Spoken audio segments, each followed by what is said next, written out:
Dear 10th standard students, in this video we are going to see the sixth sum from the exercise 2.2.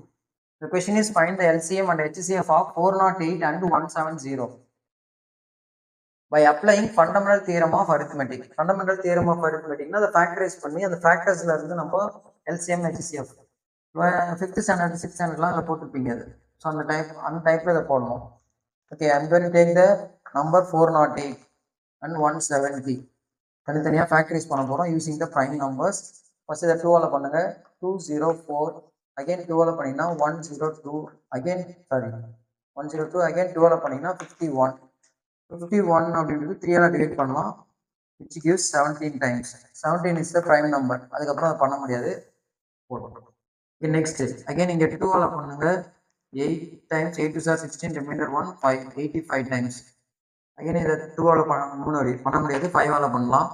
1 times 17 times 17 again 1ஆல் தான் பண்ண முடியும். So what is the factors of 408?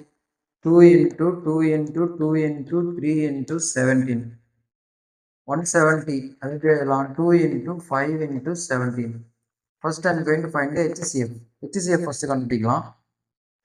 HCF எப்படி கண்டுபிடிக்கிறது? Common factors மட்டும்தான் HCF. So 2 is the common factor, whereas 17 மட்டும்தான் இங்கே common factor இருக்கு, வேற எதுவும் இங்கே பேர் இல்லை. So 2 into 17, that gives the answer as 34.